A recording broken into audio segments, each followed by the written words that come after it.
Of all of the games I've played in the past few years, few are as fascinating on a personal level as Pacific Drive. It's a game I've completed twice, once in early 2024 when it first came out, and again from a fresh save after the release of its first story expansion, Whispers in the Woods.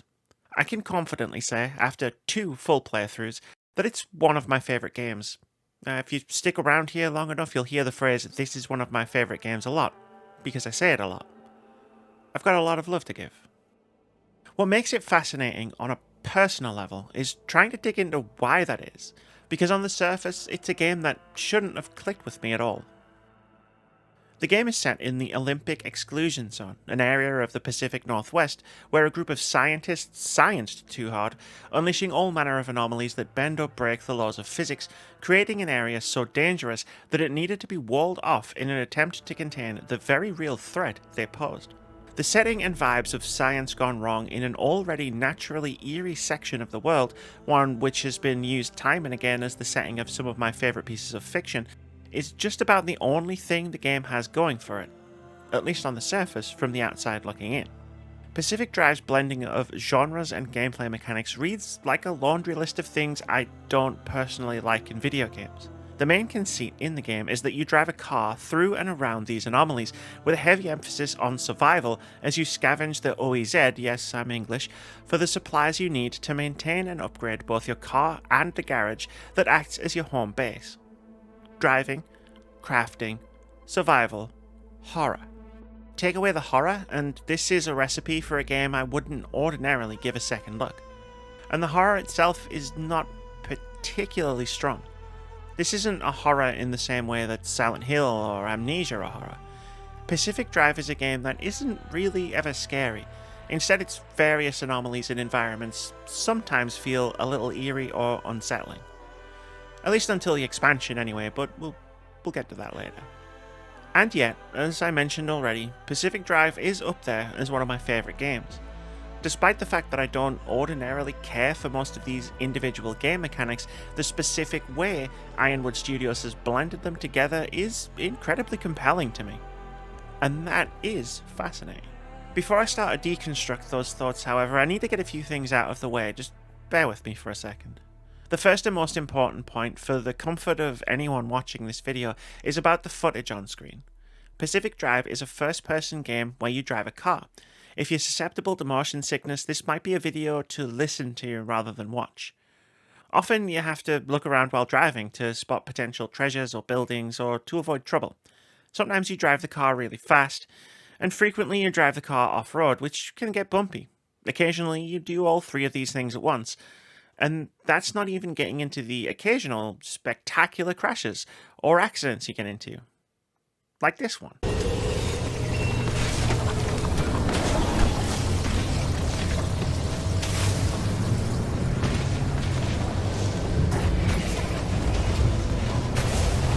Do a barrel roll!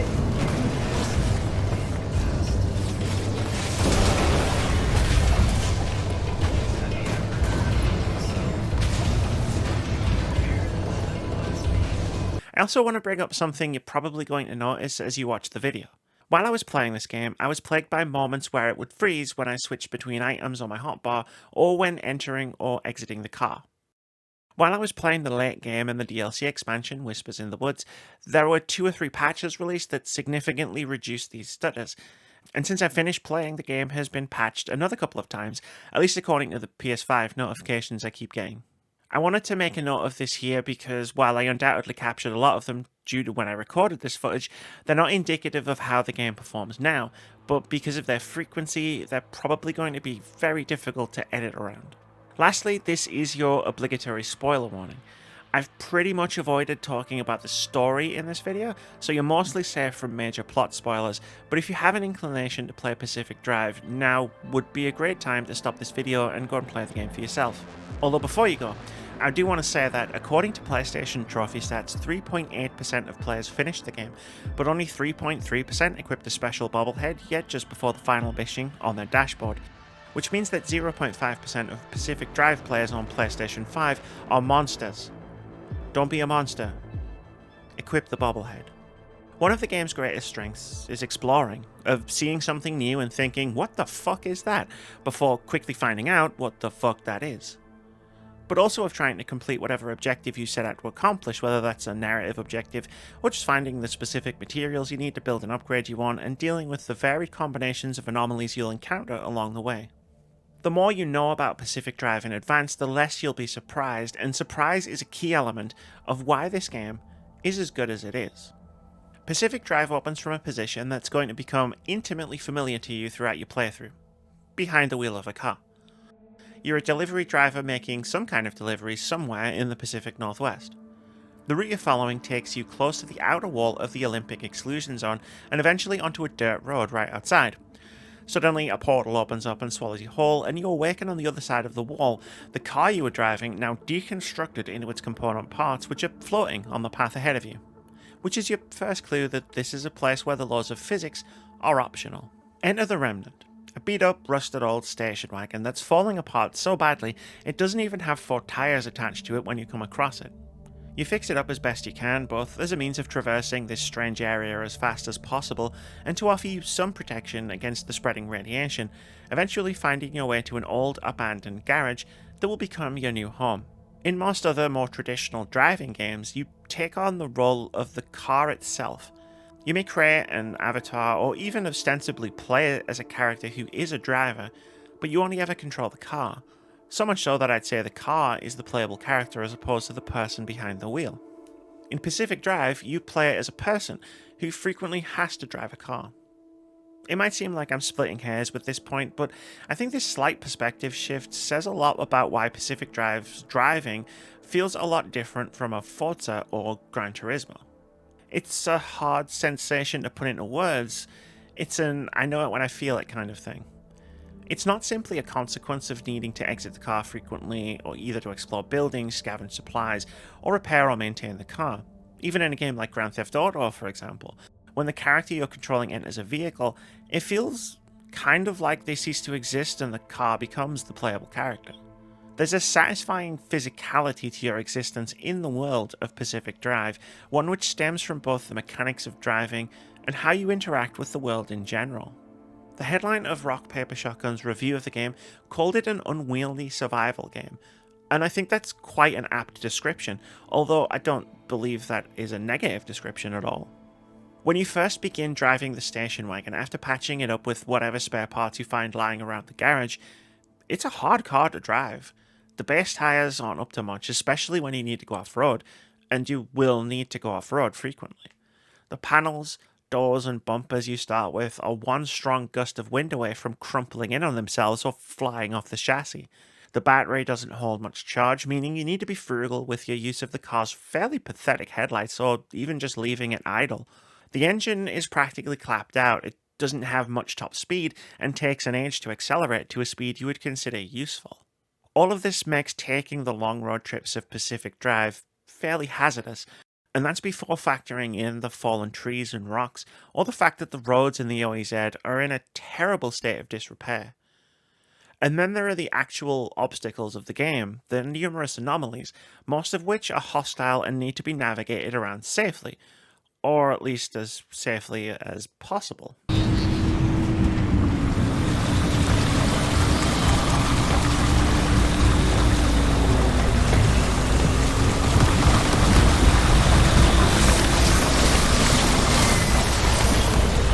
And yet, from the moment I returned from my first perilous expedition into the Olympic exclusion zone, bodywork cracked and dented and barely holding together, tires burst, running on fumes with a low battery, I was in love. I've always been drawn to the idea of car ownership. Not a modern car that needs to be taken to a garage for every fault because it requires a computer and an expert mechanic to repair it. An older car. Something with personality. In reality, I can't drive and will most likely never own a car, but I am still enamored by the fantasy of it. Learning everything about what makes it tick, keeping it running through thick and thin, and the general upgrading, repairing, and tinkering that comes along with it. Pacific Drive allows me to live out this fantasy, to an extent. It's obviously not a total simulation of car ownership. You repair the station wagon by slathering it with putty out of a tin. This is not a true representation of car maintenance. And I imagine if the game was too simulational, it wouldn't actually be to the game's benefit. You'd spend far more time in the garage than out on a run. So a streamlined version of this fantasy then, with a supernatural twist. The game even uses its narrative to predict the relationship you'll form with the station wagon. Early on, after you make contact with some scientists living in and studying the zone, one of them explains remnants to you. These are objects of power of a sort that exist all throughout the zone and can take any form. They attach themselves to people who slowly become more and more obsessed with them until it eventually drives them mad and they disappear deeper into the zone, never to be seen or heard from again. This is the main thrust of the story in Pacific Drive. The station wagon is a remnant and you are its potential victim. As you explore deeper into the zone, you're doing so not just to further the cause of scientific curiosity, but also to find a way to free yourself from the thrall of the remnant to avoid the fate that has befallen many before you. The station wagon is your ever-present companion. It's with you through the triumphs, the near misses, and the disasters, protecting you from all of the dangers you encounter as you slowly pour everything of yourself into it as you repair, upgrade, and customize it. Of course, the relationship between the player and the station wagon was going to be the strongest connection you would form in the game. Pacific Drive prefacing this relationship early on and having it form the foundation of the game's narrative is a genius piece of writing, because it's pretty much guaranteed that you'll fall in love with the remnant as you play. It's human nature to connect, on an emotional level, with inanimate objects. We do it all the time. The narrative of Pacific Drive isn't just told through the game's writing, it's told through the dozens of smaller stories of your personal journey through the zone. I could tell you of so many encounters I had, of scrapes and near misses, of moments of triumph and moments of disaster, flooring it through a chain of electricity with my doors hanging open as the storm closed in and my battery running perilously close to dead. Or later, in the DLC, which I'll talk about later, speeding towards an exit with a flat tyre and no time to stop and repair it as I was being chased by cosmic horrors, forced to put any skill at driving I might have to the ultimate test. The station wagon becomes a character in its own right, ascribed a personality by each person who drives it. Whether through the adventures you have together, all of the times you try to drive away without releasing the handbrake or bonked yourself with the boot door, don't lie, we've all done it, or the screen that plays a little animation every time you enter. It's a relationship that is deepened through the small quirks of the different parts you attach to it, as you become more intimately familiar with exactly how it feels to drive or exactly what it's capable of. Or the actual quirks, a mechanic that can be as infuriating as it is hilarious, as the station wagon develops strange behaviours the more you drive it, such as one of the doors opening whenever you drive up an incline, or park on one.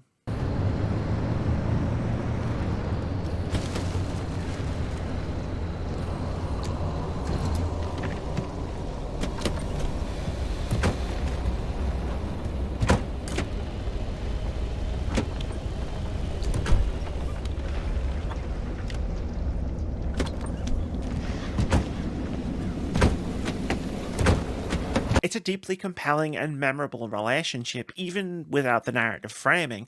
That framing is simply a prediction. The main character in Pacific Drive doesn't speak.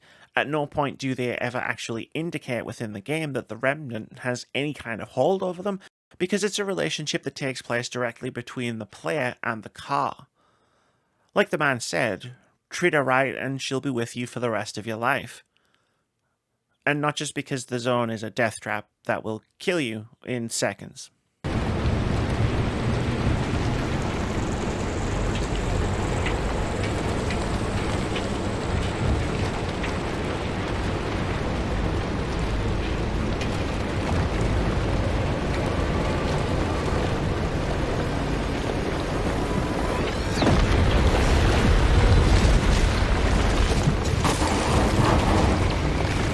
It's not just the car that you'll have a connection with.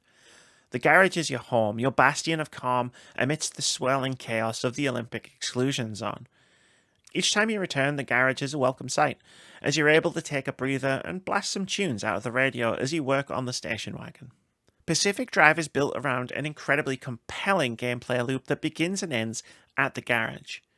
You examine the route planner, scanning junctions and charting a course, taking into account the junction modifiers and anomalies that are present, as well as any resources that you may want to grab for anything you want to craft, be it car components, garage upgrades, or gear.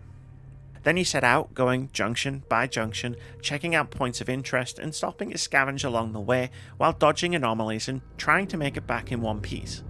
Eventually, once you've either completed a story mission, or when you've collected enough energy from the various anchors scattered across each of the junctions you visit, you open a portal and drive like hell as the instability storm closes in, ending with you being transported back to the garage through the doohickey in the shed outside. Then you empty the station wagon's storage of your loot, research whatever it is you need to research, and craft whatever it is you need to craft before fixing up the car and doing it all again. When the game begins in earnest, this loop feels intentionally overwhelming. Both car and player character start out fragile. The zone's hostility feels overpowering. The number of potential upgrade paths at the fabrication station feels staggering, as do the amount of resources you need to scavenge just to keep going. What makes the loop feel so impressive is how, despite it feeling initially overwhelming, you do feel like you're just about hanging in there. Enough to start to get a sense of how to navigate the zone, or what upgrades you should prioritize, or what supplies are more important than others. Eventually you start heading out with a greater sense of purpose, making runs with specific goals in mind, a shopping list of materials to find, a part you want to craft. All the while, the car gets stronger, your levels of knowledge and experience deepen. You stop merely surviving in the zone, and begin to thrive. Suddenly, you're not just researching whatever you've managed to unlock with the random grab bag of crafting materials you managed to collect on your latest run. You're looking for the specific bits and pieces you need to craft, some better tires, or a new engine, or a junction restabilizer that gives you greater control over the conditions you're going to face on your next run. In my video about difficulty and Dark Souls, I talked a lot about the incredible satisfaction of taking a game that's hard and using its systems and mechanics to overcome its level of difficulty. Driving through the zone and stopping to scavenge much needed supplies can be an intimidating prospect, especially at first. And that never 100% goes away. You never know what you're going to find on any given run, and you always need to be alert to danger. But upgrading both car and garage lets you get ahead of Pacific Drive's difficulty curve in a way that is deeply gratifying. And honestly, it's just fun to see your car go from a barely functional pile of scrap to a finely tuned machine, purpose-built to carry you through all of the hazards the zone can throw at you. And equally, it's fun to slowly add to your garage and truly make it your own via various upgrades and customizations. It's always a relief to transition from a frantic, dangerous gameplay sequence to a relative moment of calm. It's why hearing the save room from any given Resident Evil game is practically Pavlovian if you've ever played one before. But emerging from the portal and seeing the little guy I hung up above the friendly dumpster, driving into the garage underneath the neon sign I put above the door, and stopping just short of the fish tanks in the corner, always puts a smile on my face. It's the little touches, not just the big sweeping changes that turn a hub into a home. A place to hang some hockey sticks, crank the tunes, and set about getting ready for the next adventure, knowing that this place will be there waiting for you at the other end. And for real though, I know I've mentioned it twice, you should always crank the tunes, whether you're in the garage or on the road. For one, there are tons of weird, wonderful, creepy and hilarious radio transmissions you can pick up when you listen to music that are all amazing.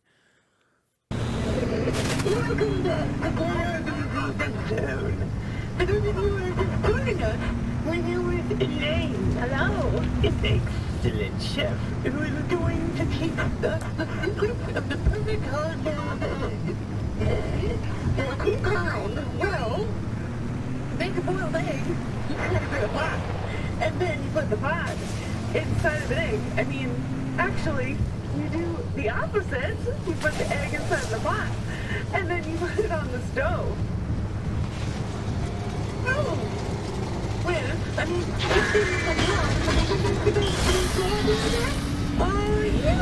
there's the water in there. Sorry, forgot that part. What part of the steps does the water go? What part of the steps does the water go? In the beginning. You should put it in the beginning. Yeah, definitely the beginning. Oh. Well, for how long are you supposed to cook it in the water? I would say until it's done. Yeah, let's go with that. Let's, till it's done. Oh, okay. Well, isn't that just excellent? Thank you for tuning in to KRBZ The Zone. Until next time. But also, the radio soundtrack is an oops all bangers situation. It's one of those soundtracks where every time a new song starts playing, I think to myself, yes, this is my favourite song on the radio. Over and over. Save Us Sarah, Signs, I Swear You Wanted Me Dead, the list goes on. But personally, I'm quite partial to What's Up by Balcony Bridge. It's a cool song, and it reminds me of an old local band I used to go to see called Elephants on Acid. That is a reference for exactly 2 people who I know will be watching this video. Yeah, I see you out there. What's up? Imagine a forest, a country road, a meadow. A car pulls off the road into the meadow and unloads young men, bottles, picnic baskets, girls, transistor radios, cameras. A fire is lit, tents are pitched, music is played. And in the morning, they leave. The animals, birds and insects that were watching the whole night in horror crawl out of their shelters. And what do they see? An oil spill, gasoline puddle, old spark plugs and oil filters strewn about, scattered rags, burnt out bulbs, someone has dropped a monkey wrench. The wheels have tracked mud from some godforsaken swamp, and of course there are the remains of the campfire, apple cores, candy wrappers, tins, bottles, someone's handkerchief, someone's penknife, old ragged newspapers, coins, wilted flowers from another meadow. In 1947, Dr. Ophelia Turner and a team of scientists, including her husband Alan and her colleagues Francis and Tobias, were experimenting with limb technology. Meant to usher in a technological revolution, it instead unleashed a series of mysterious scientific phenomena across the Pacific Northwest. In 1955, the US government formed the Advanced Resonance Development Agency, or ARDA for short, who established the Olympic Exclusion Zone.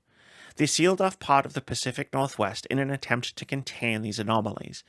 But in 1961, and then again in 1967, the zone was expanded as the anomalies continued to spread. It's 1998 when you, the driver, are pulled inside the wall while making a delivery run. When confronted with a series of dangerous obstacles, it can be understandable to ascribe them with a certain sense of maliciousness. After all, many of the anomalies will directly harm you if you get too close to them. Pass too near an abductor and it will latch onto you and drag you across the zone, usually into a nearby tree or rock or even another hazardous anomaly. If you're unfortunate enough not to spot a wriggling wreck before you get too close, you'll spring a trap that will probably shock you. And don't even get me started on bubblegum buddies.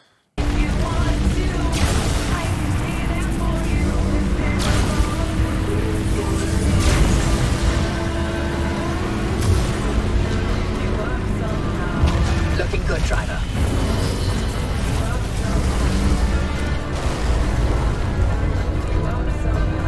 Between the blacksmiths and the bunnies and the storms and the left-rights and the belching barnacles and everything else, it can feel like the zone is trying to murder you at any and every given moment.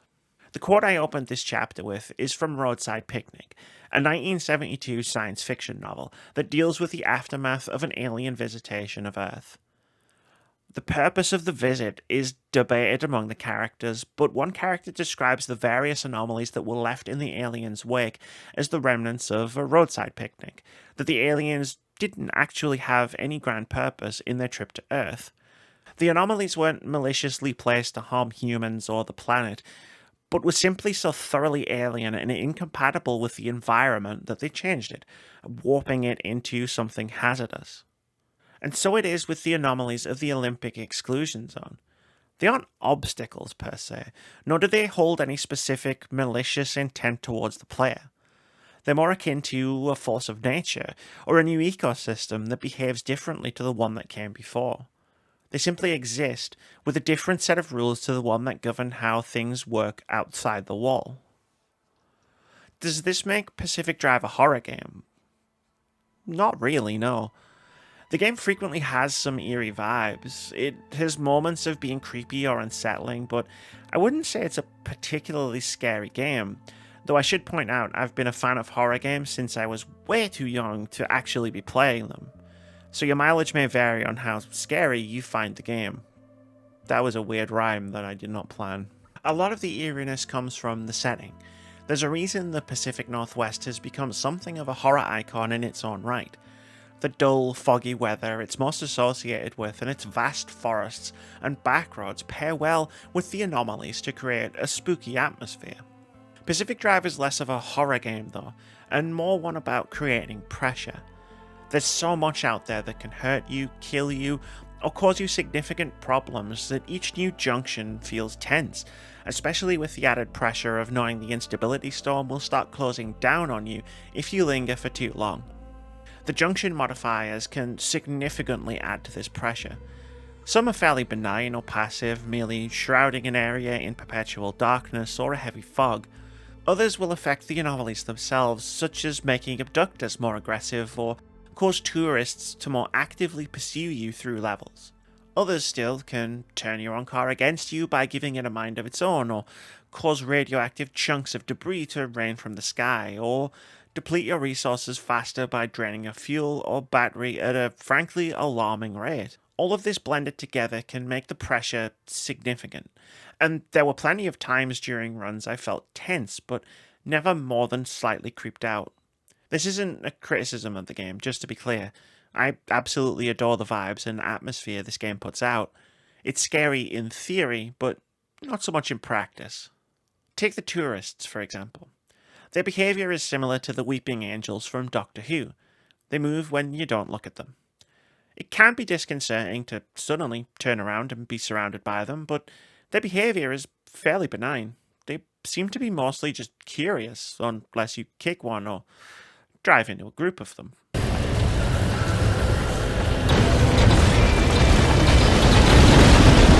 They're not really an active threat, is what I'm getting at.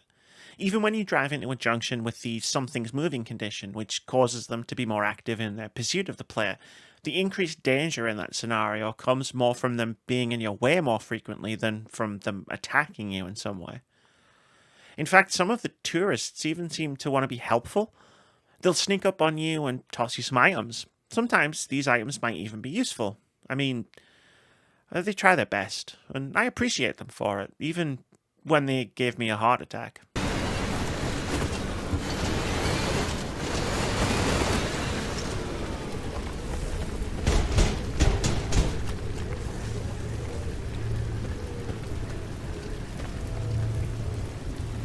I like to think it's the same tourist gathering things to give to you because it thinks you're friends.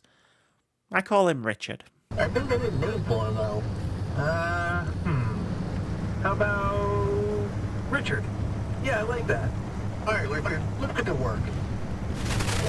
It's easy to focus on the anomalies that are a danger when talking about Pacific Drive or the general eeriness of the Pacific Northwest, but if you approach the zone with a genuine sense of curiosity, there are wonders to be found amongst the scientific horrors. I mean, check out these pristine autumnal vibes that created an actually pleasurable Sunday drive, minus the occasional abductor attack. The bunnies that you can encounter throughout the zone will roll alongside and then ahead of your car before jumping towards it and attaching themselves. They come in all sorts of flavours, some cause malfunctions or spit acid, for example. But there are also helpful bunnies that, if you keep them attached to your car, will perpetually recharge your battery or even heal your damaged car parts. Encountering these helpful bunnies, referred to as hopped up hares and happy hares, made me rethink how I saw even the dangerous ones. Maybe they weren't hazards trying to destroy my car or block my progress. They honestly kinda reminded me of overexcited dogs just looking for attention and eager to play with anyone nearby. My friend who frequently hosts board game days has a cat called Phantom. This cat is a menace, frequently jumping onto us as we try to play the game, pinning us to the chairs or our arms down to our sides, and if he gets up on the table, his tail will have an effect similar to a wrecking ball, destroying whatever game we have set up. But he's just looking for some attention, and he's actually incredibly friendly and affectionate once he gets them. His goal isn't destruction. he just wants scritches and headpads. Once you change your way of looking at the zone and its denizens and stop seeing the anomalies purely as obstacles, it truly is a fascinating place, and one that's not altogether that creepy. It's definitely dangerous. I'm not here arguing that the zone is misunderstood, actually. Hot dust is just clouds of radiation that will kill you if you stand in them and nothing more. Blacksmiths can still juggle you like you're getting your ass whooped in Guilty Gear. Personally, I really like the pufferfish anomaly. You see them occasionally bouncing up and down. If you approach one, it shoots off into the distance, leaving a trail you could follow. If you find it again, it'll do the same thing, and after a few rounds of hide and seek, it'll leave behind a treasure cache for you. It's very playful, and quite a charming anomaly to find. This is what makes the zone such a compelling place. Each level isn't just a container for a series of interlocking gameplay mechanics designed to impede player progress. Instead, the zone, in its totality, is an ecosystem. One which the player must navigate, but one which operates under its own rules and feels like it exists whether the player is there to see it or not. And if the pressure or the eeriness are too much for you, Pacific Drive has a fantastic ace up its sleeve. Within the options menu are a lot of settings you can tweak, both for accessibility and to adjust individual gameplay mechanics to suit whatever kind of experience you're looking for or need to enjoy the game. There are some preset options present, but you can adjust the game however you see fit, lowering the difficulty of individual components within the game if there are specific things you're having trouble with, or even raising the difficulty if you're craving more of a challenge. One such setting allows you to turn off the instability storms that slowly or quickly, depending on junction conditions, chase you across the zone, leaving you time to explore at your leisure, which is separate from the gateway storm you summon when you open a portal back home, which quickly closes down and necessitates a mad dash to the portal before you're destroyed, which you can also turn off separately if you like. I won't go through all of these settings individually because there are dozens of them, but they're a fantastic addition that allows so many more people to enjoy the game precisely on their own terms, whatever those terms may be.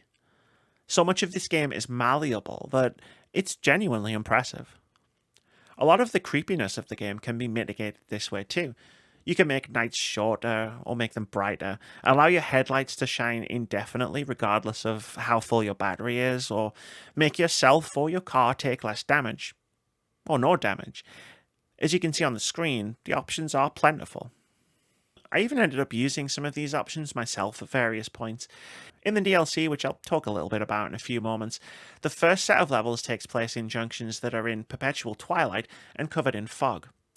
It turns out that playing multiple levels that feature this combination back to back was giving me pretty bad headaches. Luckily, thanks to the robust settings menu, I was able to turn down the intensity of the fog and continue playing headache-free. I'm all for friction and overcoming difficulty. I mean, I made a whole video about it. But there's a difference between friction and genuine frustration. Not everyone is going to enjoy being harassed by the constant ticking clock of the threat of an instability storm starting to close in at any moment, especially when trying to deal with everything else the zone has to throw at you. I know I wasn't, that's why I eventually turned them off. I kept the gateway storms on though. I do love racing towards the portal, making split-second decisions as you try to outrun the oncoming storm. Decisions that are always good and always lead to perfect outcomes.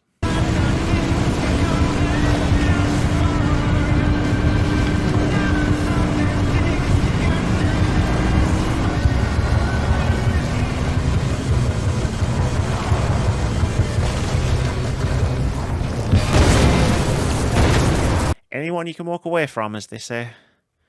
I'm still undefeated. I've got the counter in the garage to prove it.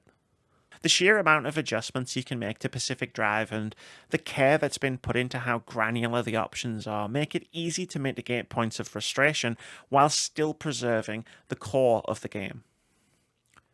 And it makes Pacific Drive a very inviting game to play, one which lets you define your own enjoyment. I took a chance on Pacific Drive despite not really being interested in driving, crafting, or survival mechanics, because the zone looked really interesting. And because the game was only £25 at launch and not £60 or £70 or £80. It turns out reasonable pricing can entice me to take a chance on a game that might not be for me. Go figure.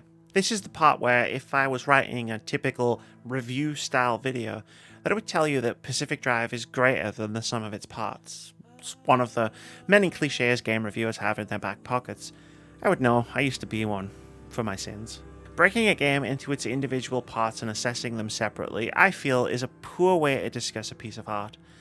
I broke Pacific Drive into its 4 major gameplay mechanics to try and understand why it appealed to me, someone who doesn't typically enjoy driving games, or survival games, or crafting games. And it turns out the answer was because of how those pieces fit together. It's the delicate balance of those different elements and what Ironwood Studios chose to take from each of them and place in their game that created the game that I would come to love, despite my general lack of interest in those individual mechanics. A game can be broken into its individual components, and each of those components can be judged separately from one another, but the true beauty of each and every video game is how every single one of those components fits together to create the whole. It's like the station wagon. It's made up of a number of individual components that can be independently swapped out or upgraded, and each of those components have their own different strengths and weaknesses. But it's only when you assemble the entire thing that the car is actually complete. Hey, check that out, a metaphor that's relevant to the topic of the video. Please subscribe. Pacific Drive is not a game that is greater than the sum of its parts. It's a fantastic game, and certainly not what I was expecting it to be, thanks to my own preconceived assumptions about what a driving, crafting, horror survival game was. But I love it for what it is, and I love it for all that it is. Between the first and second time I played Pacific Drive, the developer released 2 major content updates for the game. One as a free update, one as a paid expansion. The former is Expeditions, which is Pacific Drive leaning very heavily into its roguelike elements.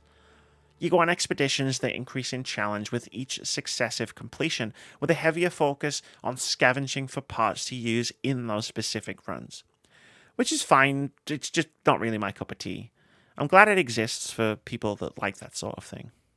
The paid expansion is Whispers in the Woods, which sees Pacific Drive fully lean into folk horror in some really interesting ways. Remember everything I said about the game not really being that scary? None of that applies to the expansion, which strays into straight up horror territory.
I'm not going to talk for too long about Whispers in the Woods either, because I didn't actually finish it.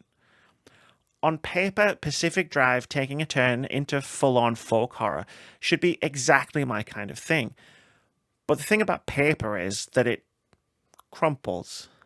Wow, I really lost control of that metaphor. There is a lot to love about Whispers in the Woods. The new anomalies are fucking phenomenal. The replacement of the instability storms and gateway storms is a big positive, and the artifacts you collect that have a positive and negative effect while you hold them are very fun. I enjoyed the one that supercharged my engine whenever I didn't have any quirks, especially when I found 2 of them. But I ended up being quite frustrated by the new systems of progression and the attunement mechanic, and I found myself falling further and further behind the difficulty curve and needing to grind to get back ahead of it. I quit out after a pickpocket must have stolen my roof storage, which contained all of my useful gear and items without me noticing. You can actually see in this footage the moment I noticed, and it kind of broke my will to keep going. Like I said, I don't want to go into detail about it. This is meant to be a video about why I fell in love with Pacific Drive, and a 20-minute section where I gripe about Whispers in the Woods would kind of be a vibe killer. But I thought it would be weird if I didn't at least mention the one big expansion that just came out. Leave a comment if you want to hear those gripes, and maybe I'll make a separate video somewhere down the line. I do have a lot of notes about it in my gaming journal. After I came to terms with my overall disappointment and frustrations with Whispers in the Woods, I decided that I didn't want to end this chapter of Pacific Drive on that note. So I cranked the tunes in the garage and set to work rebuilding the station wagon, reinstalling all of the pieces I'd removed for the DLC, giving it a new coat of paint, and christening it with a new name that seemed appropriate. I kept the double engine boosting artifacts though, the devil themselves couldn't pry those away from me. And then I went out for a drive. Not a run. I wasn't scavenging for resources or aiming to gather materials for some grand new crafting project. Instead, I set out purely on a sightseeing road trip, to take in the zone one last time in all its danger and wonder, to end this chapter of my journey through the zone on a positive note, and to say see you later to one of my new favourite places I've visited in a video game. It went really well, thanks for asking.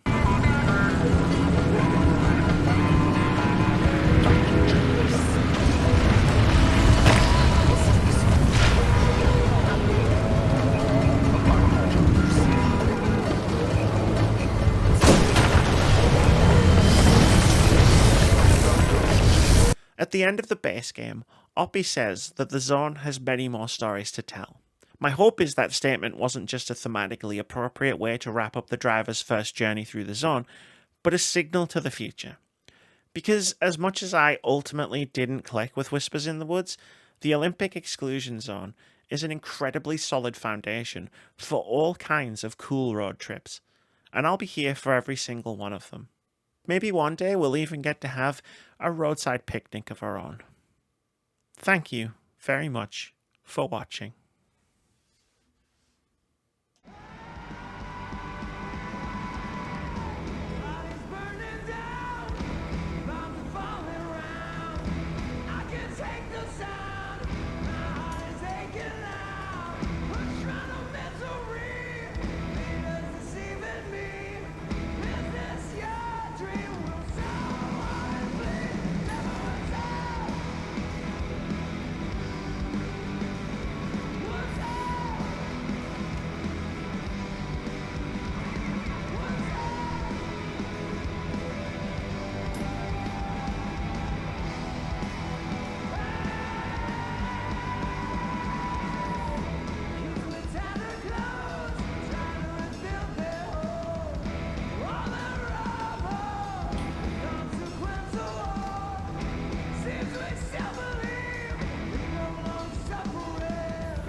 This message is for any other survivors out here in the zone. Do you remember the days when we could all curl up on the couch and play video games together? Something about watching this take the day that makes me long for the simplicity. Just watching the pixels bounce around on a screen. Those were definitely simpler times, and I just find myself thinking of them now more than ever. I don't know. Anyways, if you hear this, just remember you're not alone. And we're still curled up on the couch of life, playing it one step at a time. Stay safe out there, okay?